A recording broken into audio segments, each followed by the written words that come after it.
Corentin Tolisso ya tabbatar da sun raba gari da ƙungiyar ƙwallon ƙafa ta Bayern Munich bayan ƙarewar kwantiragin wannan ɗan wasa. Ɗan wasan ya bar ƙungiyar ƙwallon ƙafa ta Bayern Munich a ƙarshen wannan kaka, inda rahotanni ke nuni da ɗan wasan sun cimma yarjejeniya da ƙungiyar ƙwallon ƙafa ta Olympique Lyon da ke ƙasar Faransa. Ɗan wasan zai zo ƙungiyar ƙwallon ƙafa ta Olympique Lyon domin gwajin lafiya. Atletico Bilbao ta tabbatar da ɗaukan tsohon mai horar da ƙungiyar ƙwallon ƙafa ta Barcelona Ernesto Valverde tun bayan da ya raba gari da ƙungiyar ƙwallon ƙafa ta Barcelona a shekarar 2020. Mai horarwa bai samu ƙungiyar ƙwallon ƙafa da yake horar da ita ba. Ernesto Valverde shi ya jagoranci ƙungiyar ƙwallon ƙafa ta Barcelona har ta kai matakin dab da na ƙarshe a gasar zakarin nahiyar Turai.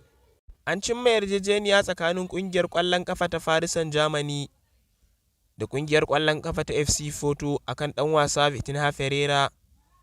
Ferreira zai sauya sheƙa daga ƙungiyar ƙwallon ƙafa ta FC Porto zuwa ƙungiyar ƙwallon ƙafa ta Paris Saint-Germain akan yarjejeniya, inda ɗan wasan zai rattaba kwantiragin shekaru guda 6 da ƙungiyar ƙwallon ƙafa ta Paris Saint-Germain, inda kwantiragin wannan ɗan wasa zai ƙare a shekarar 2027. A jiya ne ɗan wasa Romelu Lukaku ya dira a birnin Milan da ke ƙasar Italiya akan yunƙurinsa na komawa ƙungiyar ƙwallon ƙafa ta Inter Milan.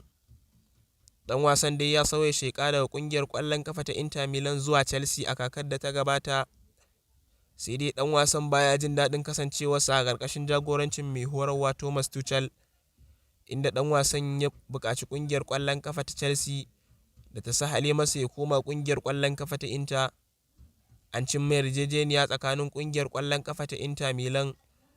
Ƙungiyar ƙwallon ƙafa ta Chelsea ta tuntuɓi ƙungiyar ƙwallon ƙafa ta Napoli akan ɗan wasanta na baya Kalidou Koulibaly. Ƙungiyar ƙwallon ƙafar Chelsea dai ta bazama wajen nemo 'yan wasan baya domin maye gurbin 'yan wasanninta da ta sallama Anthony Rudiger da ɗan wasa Andreas Christensen. Sai dai Napoli ta bayyana duk mai sha'awar ɗaukan wannan ɗan wasa ya biya kuɗi zunzuruti euro miliyan 67 akan wannan ɗan wasa na baya. Ana ganin Chelsea ka iya cimma yarjejeniya da ƙungiyar ƙwallon ƙafa ta Napoli akan wannan ɗan wasa. West Ham da ke ƙasar Ingila ta miƙa tayin ɗaukan ɗan wasan ƙungiyar ƙwallon ƙafa ta Villarreal Arnaud Danjuma. Danjuma ɗan wasa ne da yake fafata wasa a ƙungiyar ƙwallon ƙafa ta Villarreal. Ɗan wasan ya yi taka muhimmiyar rawa a kakar da ta gabata, musamman a gasar La Liga da kuma gasar UEFA Champions League. West Ham ta miƙa tayin zunzurutun kuɗi euro miliyan 40, sai dai Villarreal ta yi watsi da wannan tayi da ƙungiyar ƙwallon ƙafa ta West Ham ta yi mata. Bayern Munich ta ƙara watsi da tayin da ƙungiyar ƙwallon ƙafa ta Barcelona ta miƙa mata akan ɗaukan ɗan wasa Robert Lewandowski. A daren jiya ƙungiyar ƙwallon ƙafa ta Barcelona ta ƙara turawa Bayern Munich tayin euro miliyan 40 da ƙarin euro miliyan 10 ƙarshen shekara. Jimilla kuɗin wannan ɗan wasa zai kama euro miliyan 50, inda ƙungiyar ƙwallon ƙafa ta Bayern Munich ta yi watsi da wannan tayi. Ana ganin idan dai ƙungiyar ƙwallon ƙafa ta Barcelona na son ɗaukan wannan ɗan wasa, sai dai ta jira kaka mai zuwa idan kwantiragin wannan ɗan wasa ya ƙare da ƙungiyar ƙwallon ƙafa ta Bayern Munich ɗin. Ƙungiyar ƙwallon ƙafa ta Manchester United da Nottingham Forest sun cimma yarjejeniya akan komawa mai tsaron raga Dean Henderson Nottingham Forest ɗin. An cimma yarjejeniya ne a ƙarshen wannan sati akan yarjejeniyar ɗaukan wannan mai tsaron raga a mataki na aro, da yarjejeniyar idan ɗan wasan ya taka gudunmawa, Nottingham Forest ɗin za ta ɗauki wannan ɗan wasa a mataki na dindindin. Ƙungiyar ƙwallon ƙafa ta Tottenham Hotspur ta cimma yarjejeniya da ƙungiyar ƙwallon ƙafa ta Everton akan ɗan wasanta na gaba Richarlison. Richarlison dai ya samu tayi daga ƙungiyoyin ƙwallon ƙafa na nahiyar Turai, Chelsea, Arsenal, Manchester United har ma da ƙungiyar ƙwallon ƙafa ta Paris Saint-Germain da ke ƙasar Faransa. Sai dai Fabrizio Romano ya tabbatar da an cimma ƙungiyar ƙwallon ƙafa ta Tottenham ana domin ai mai gwajin lafiya a birnin London. Tottenham ta cimma yarjejeniya da ƙungiyar ƙwallon ƙafa ta Barcelona akan ɗaukan ɗan wasanta na baya Clement Lenglet. Tottenham an cimma yarjejeniya tsakanin ƙungiyoyin ƙwallon ƙafan guda biyu akan komawa ɗan wasan ƙungiyar ƙwallon ƙafa ta Tottenham a mataki na aro zuwa ƙarshen shekarar 2023. da yarjejeniya idan ɗan wasan ya taka gagarumar gudunmawa a ƙungiyar ƙwallon ƙafa ta Tottenham ɗin. Tottenham za ta ɗauki ɗan wasa a mataki na dindindin.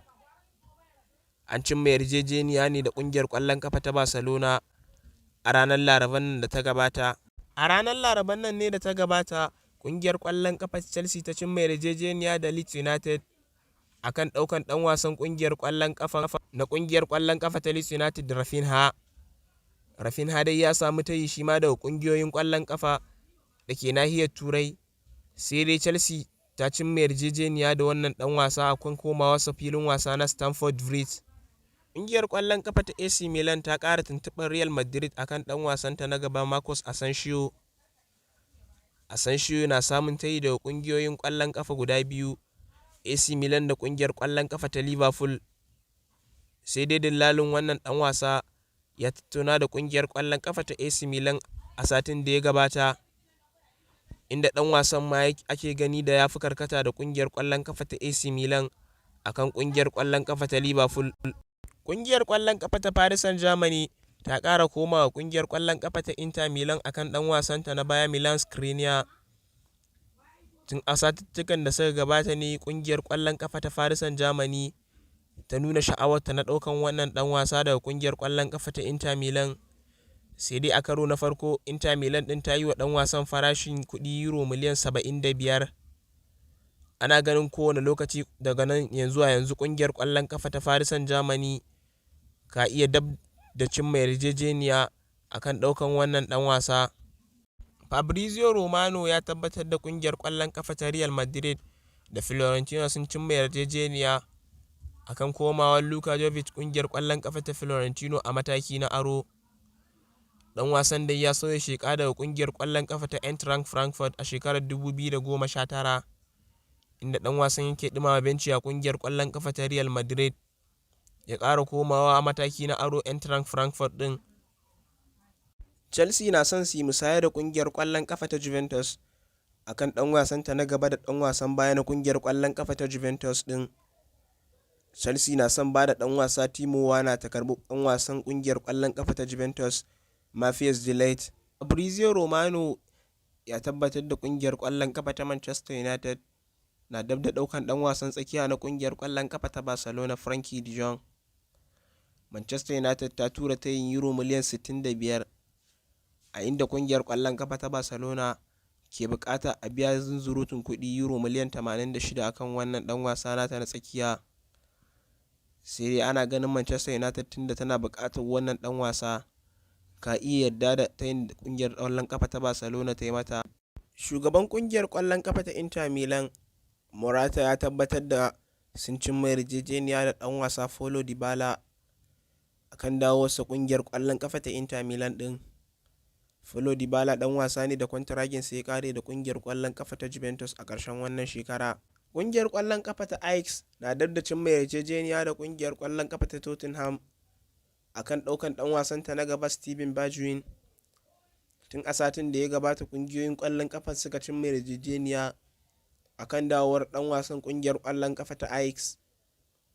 Sai dai wasu rahotanni ne na nuni da ƙungiyar ƙwallon ƙafa ta Tottenham na son a haɗa cinikin wannan ɗan wasa da wasu 'yan wasanni da ke fafata wasa a ƙungiyar ƙwallon ƙafa ta Ajax, Anthony da ɗan wasa Lisandro Martinez ɗan baya. Rahotanni daga ƙasar Italiya sun tabbatar da ƙungiyar ƙwallon ƙafa ta Juventus ta cimma yarjejeniya da ɗan wasa Angel Di Maria. Di Maria ɗan wasa ne da kwantiraginsa ya ƙare da ƙungiyar ƙwallon ƙafa ta Paris Saint-Germain.